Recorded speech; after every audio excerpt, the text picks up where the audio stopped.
Nougat here, and welcome to another match of Littlewargame. Today I'm bringing you a game played on Silent Fjord. In the bottom left corner we have WeirdRat playing with the red pieces, and in the top right corner we have square root of -1 playing with the blue pieces.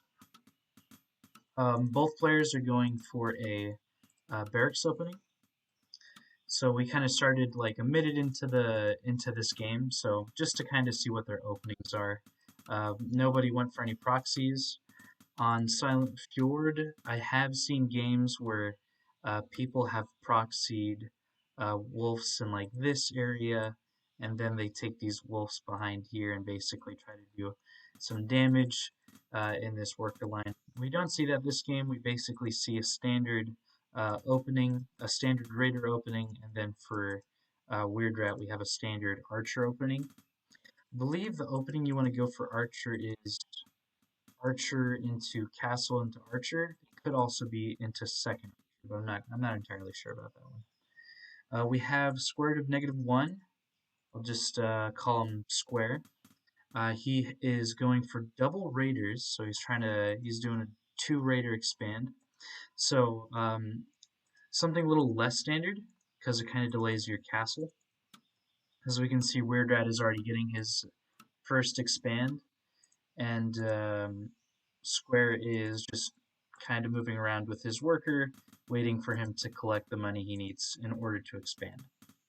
He's also cut workers at this point, which I think you do for this, but yeah. So that's just something we'll keep in mind for these openings. We'll kind of see where they're at a little bit after this.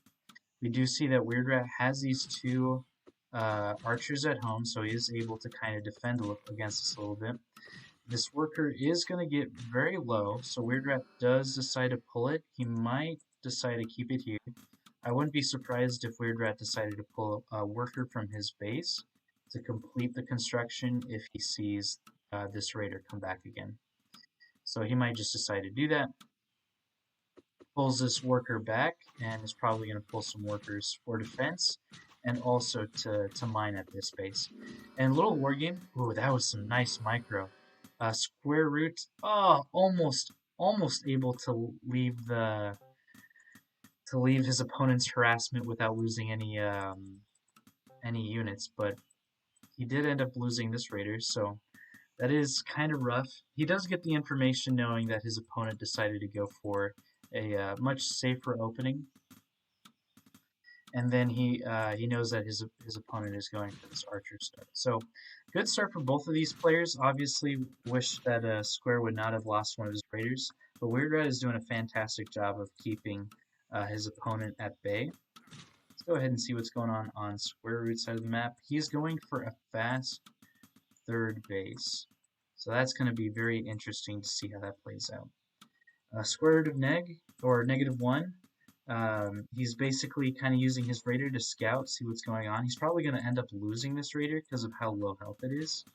So that'll be very, very sad to see go, but it's most definitely going to go at this point. He did get a lot of good information about what his opponent is doing. So I'm looking at Square's vision right now. He kind of sees what's going on in his opponent's base, while WeirdRat, he doesn't know what's going on in his opponent's base at all at this moment. So obviously Square Root is getting a 3rd expand. Take a look at the unit count. So Square Root, even though he has this 3rd expand going, he is down 1, down 2 on workers now. And so typically you want to be, you want to have a lot of workers if you want to have a lot of economy, but also in this game, Littlewargame is kind of interesting in the sense of the less workers you have mining a gold mine, the more efficient that gold mine is. So, sometimes having more bases means that you are getting more economy, even if it doesn't feel that way. Square Root feeling like he's pretty vulnerable here, so which he really is. He's only got this 1 raider, which is at risk, and then he's only got these 2 archers versus WeirdRat's 10 archers.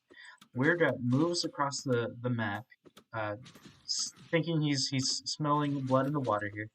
Sqrtofneg1 decided to build this watchtower kind of in a very exposed location. It would have been very strong if, if it was built, because then he could have kind of held this high ground. But WeirdRat is able to kind of do this run by, and Sqrtofneg1 does not have enough military units in order to kind of repel this. So WeirdRat is getting great exchanges off of Sqrtofneg1's workers. Sqrtofneg1 was able to finish this watchtower, so he does have some static defense, basically being able to keep him safe at home. Otherwise, Sqrtofneg1 is, he's got his 3 barracks up now, and he's able to produce. But as we can see, WeirdRat is getting his 3rd base. Sqrtofneg1 is on his 3 bases, but WeirdRat has way more workers than his opponent does, and he's going to be able to get a pretty solid economy advantage. So I'm very curious to see how Sqrtofneg1 decides to come out of this. WeirdRat going for this advanced workshop, so he's probably thinking he wants to go for some airship drops. He's definitely got the units to be able to put into an airship and try to do some multi-pronged harassment, attacking from the front, dropping in the base, maybe even attacking in the side. Let's go ahead and take a look at the economy now. So both players, relatively similar. The blue player here, he's got around 1,000. WeirdRat's got around 1,000. There's about 100 gold difference between these 2 players. But as we can tell, WeirdRat is pretty much 1,000 resources ahead of his opponent in terms of the whole game, and that's very good actually. We can definitely tell because of how large WeirdRat's army is compared to his opponent that WeirdRat's been doing fantastic, and Sqrtofneg1 has been kind of forced to build these defensive like this watchtower in his base. That basically means that this watchtower is going to be money that's kind of soaked up in static defense instead of like more barracks, instead of more upgrades, this kind of stuff. We do see something of a move out. This is more just like WeirdRat kind of checking out the map, trying to get some map vision, see what his opponent is up to. He does get a 3rd barracks now, actually a 4th barracks now. So he's basically teching up. He's getting military production going. He's got a good economy. I would actually, he's got a lot of workers for this economy. I would like to see him try to expand at some point. He's definitely got some ways to do that. Like this map or this base would have a watchtower once he finishes this, and he's also got this army at home to kind of protect whatever he tries to expand to. So I definitely love to see WeirdRat expanding at some point. We do have a round 60 supply Square player versus a 90 supply WeirdRat player. So obviously WeirdRat heavily in the advantage. This upgrade, this forge, is really really interesting. I'm curious why Sqrtofneg1 decided to get this forge kind of so early on, and especially now we see this this drop from WeirdRat. He's doing this soldier drop, able to kind of pull a lot of the economy that's going on over here. But I am very curious about the purpose of getting this early forge from the blue player here. If he wanted to try to go greedy and just make a bunch of really good archers compared to his opponent, that makes a lot of sense. But I'm just very curious about it. WeirdRat getting his 4th base. Let's see what else he's trying to produce. He's getting his own upgrades at home.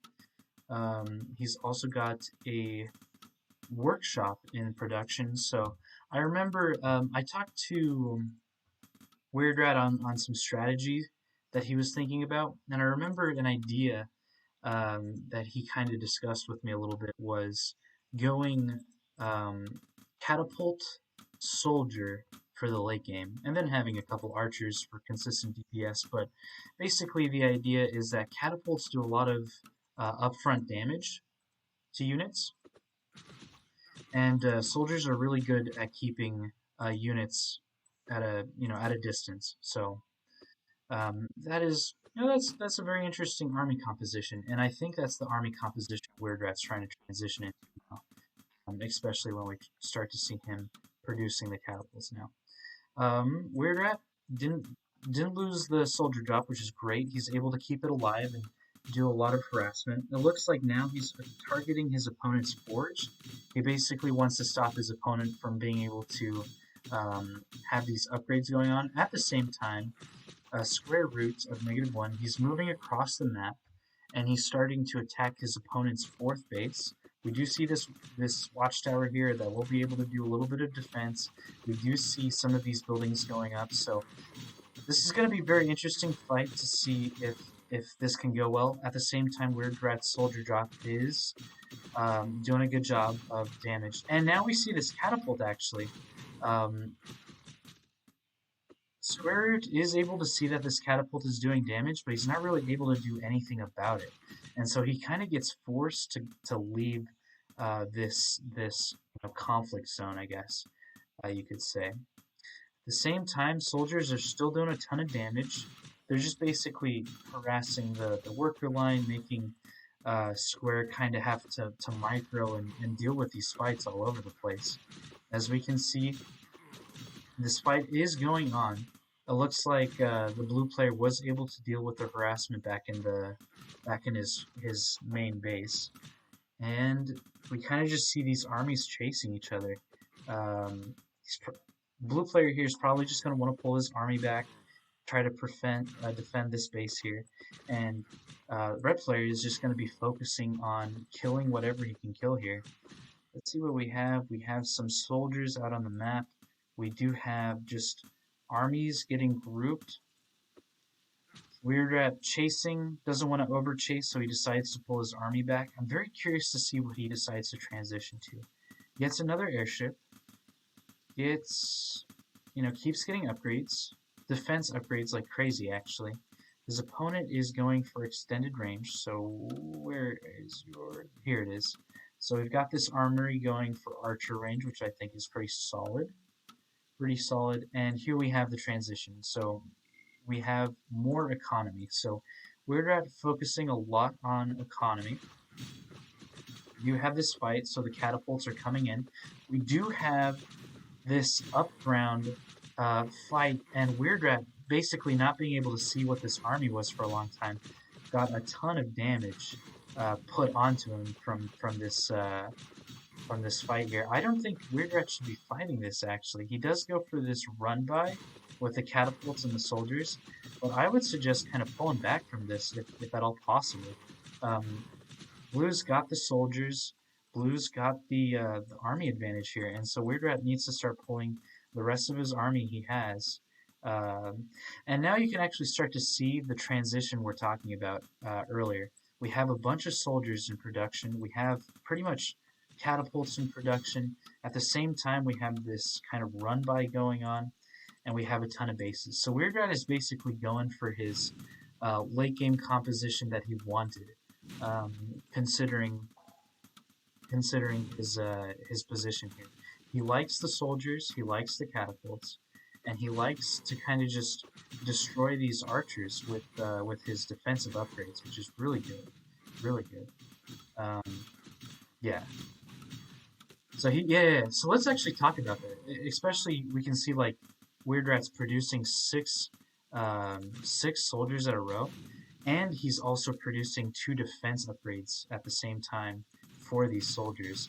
It basically means, and in armor upgrades, basically what it means is that for every armor upgrade or every armor you have, you reduce the damage you take by 1. So that's like that's really strong when you're going up against like archers, when you're going up against units that attack a lot, because it basically means that every attack they do is reduced. And so as we can see, square root here decides to GG out. WeirdRat having a fantastic job of basically being able to kind of split up his army and go for this late game transition that he wanted, while at the same time going for these upgrades and doing a really good job of keeping everything together from the early game.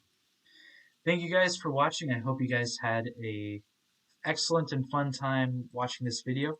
If you're kind of curious about that late game catapult and soldier composition, definitely leave a comment in the description in the comment section of the video. It's so interesting to see like these different ideas and different strategies about what's good and how it matches up against certain things. Anyways, hope you guys had an excellent time. See you guys in the next video. See you guys later.